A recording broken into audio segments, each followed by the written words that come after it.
पाकिस्तान के प्रधानमंत्री ने खुद कबूल किया है कि भारत से युद्ध करके हमें गरीबी और बेरोजगारी मिली है।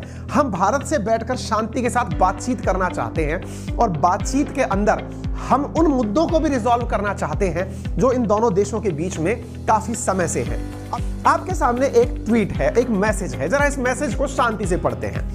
भारत पाकिस्तान फैसला करे कि हम शांति से रहें, प्रगति करें या फिर एक दूसरे से लड़ाई लड़ें। हम भारत के साथ 3 युद्ध लड़ चुके हैं। हर बार कंगाली, गरीबी और बेरोजगारी हमें लेकर आया है। हम अपना सबक सीख चुके हैं।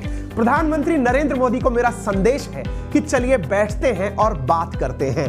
इतना तो ऑनेस्ट बोल गया ये कि हमने 3 लड़ाइयां देखी हैं। अरे तुमने 3 नहीं, तुमने बहुत पटकनियां देखी हैं भाई, हैं? तुम 1971 को तो शायद कंसीडर ही नहीं करते होंगे क्योंकि उसमें तो तुम्हारे टुकड़े हो गए थे, हैं? उसके अलावा 1999 में जब कारगिल युद्ध हुआ था, तुम उसको ये स्वीकार नहीं करते क्योंकि तुम्हारे अंदर थोड़ा चोट्टापना है। तुम क्या करते हो ना, इंडिया में धोखे से घुसाए। देखिए, हम लोगों के साथ आज तक अगर हमें कोई भी लॉस पहुंचाया है ना, तो हमारे ऊपर, इंडियंस के ऊपर एक बहुत बड़ा संकट हमेशा दिया है विश्वास ने। हमको विश्वासघात ने मारा है, अदरवाइज हमको कोई कुछ नहीं नुकसान पहुंचा सकता।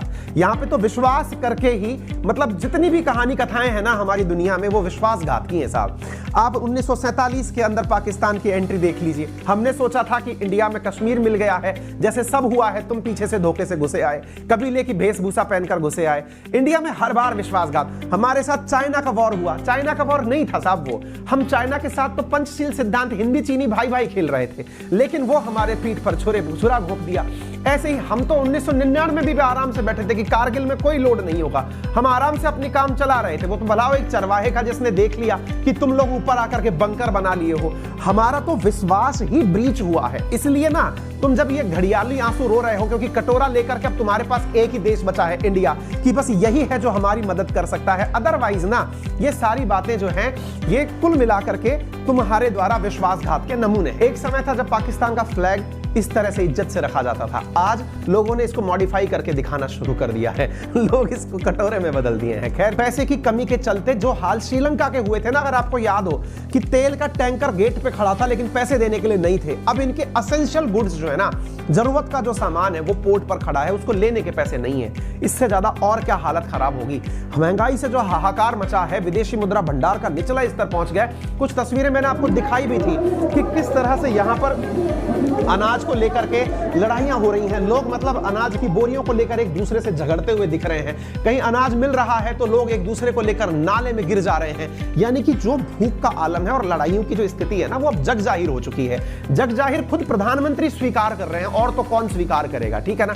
ऐसी स्थिति में अनडाउटेबली पाकिस्तान चाहता तो है इंटरनली कि वो भारत के साथ बैठ करके टेबल पर आकर बातचीत करे कि हाँ भाई, अपने मामलों को साइड में रखते हैं और कम से कम और सही मुद्दे सुलझाते हैं। भारत से जो आसानी से उपलब्ध हो सकता है सामान वो तो ले, कम से कम भारत उसकी फजीती करने के लिए दुनिया भर में थोड़ा तो सॉफ्ट हो। लेकिन ऐसा हो नहीं रहा है। पाकिस्तान अभी फिलहाल तो लगातार उधारी से काम चला रहा है। उधारी का भी आलम बता दूं मैं आपको, कुछ दिन पहले मैंने एक सेशन किया था कि ये जाकर 10 अरब डॉलर ले आए, जिसमें से 90% इनको कर्ज में मिल गया, यानी उसको चुकाना ही पड़ेगा। स्थितियां इनकी सही नहीं है। अब मुसीबत क्या होती है कि ये जब देख करके, मैंने आपको शुरुआत में कहा था कि पीएम भाषण तो देकर चले आए हैं, लेकिन ये भूल गए हैं कि वो दुबई था, पाकिस्तान नहीं। लौटना इनको वापस इंडिया पड़ेगा। स्थिति में इन्होंने यहां पहुंच करके तुरंत पीएमओ ने अपने द्वारा क्लैरिफाई करने के लिए ट्वीट डाल दिया है। आप ये खबर देख सकते हैं 17 जनवरी की। 17 जनवरी की क्या खबर है कि negotiation with India not possible until reversal of illegal action on occupied Kashmir, ऐसा पीएमओ ने कहा है। हमको कहा पता था ना, तुम इंटरव्यू देके लौटोगे, तुम्हारे यहां पर खड्डे खोद दिए जाएंगे कि आओ बेटा, तुम्हें यहीं पर दफन किया जाएगा। लेकिन अब क्या हुआ है, यहां पर पहुंचते हैं पीएमओ, इनको पता चलता है कि अजी साहब, आप उन मैडम के सामने क्या बोलकर चले आए। आपने कहा कि आप बैठकर इंडिया से बातचीत करना चाहते हो। इनको तुरंत बताया गया कि बदलो, अपनी बातें बदलो। तो भाई साहब इनके पीछे पड़ गए सारे नेता। संभव ही नहीं है कि हम ऐसा हो जाने दें। ऐसी स्थिति में विपक्ष और विपक्ष सब लग गए, और ऐसी स्थिति में शहबाज शरीफ जो है, उनके पीएम के ऑफिस से ये बात निकल के आती है। क्या कहते हैं, जब तक जम्मू कश्मीर का मामले पे जो 5 अगस्त 2019 को उन्होंने जम्मू कश्मीर का स्टेटस बदला है, वो वापस नहीं हो जाता, यानी जम्मू कश्मीर को स्टेटहुड जब तक नहीं दे दिया जाता, हम इनसे बात नहीं करेंगे। तो हम मरे जा रहे हैं क्या तुमसे बात करने की? कटोरा तुम्हारे हाथ में है, हम तो पैसा लेके खड़े हैं तुम्हारे लिए। लोड मत लो, तुम मरोगे तो हम तुमको बचाने जरूर आएंगे, फिर भी हम तुम पर विश्वास करेंगे, हमारी कमजोरी है।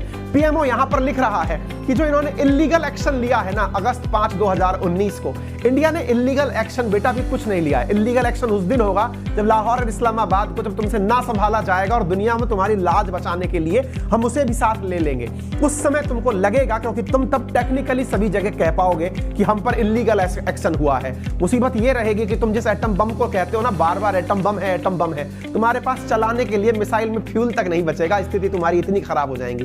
करोगे भले अपनी तरफ से सफाई दे दी हो, भले ही वहां जाकर यूएई में जब गए थे मैडम के सामने लबर लबर बोल रहे थे, क्या बोल रहे थे कि सर जी ऐसा है ना, हम यूएई से चाहते हैं कि यूएई हमारे और भारत के बीच में मीडिएट करे। यूएई के बारे में तुमको पता नहीं है क्या? इमरान खान गया था एक बार, तुमसे पहला वाला जो जोकर आदमी था वो गया था, वो जाके कहा था कि यूएई जो है ना वो हमारे साथ में कुछ बातचीत करवाए इंडिया के साथ में। यूएई ने कहा था कि सुनो बेटा, ये कोई मुस्लिम उम्मा नहीं है, यानी कि जिसको आप लेकर हर जगह घूम रहे होते हो कि इस्लाम के लिए इस पर चर्चा करवाई जाए, करवाई जाए। ये इंडिया और पाकिस्तान का तुम्हारा बायलैटरल इशू है, इसे बीच में लेकर मत आ जाया करो। 2019 में तुम्हारा इमरान खान सुन के आया था, तुमको नहीं बताया क्या? इस बार फिर से करवाना पड़ेगा तुम्हारा। खैर छोड़ो, फिर से हमारा हम कहते कहते कहीं आगे निकल जाते हैं।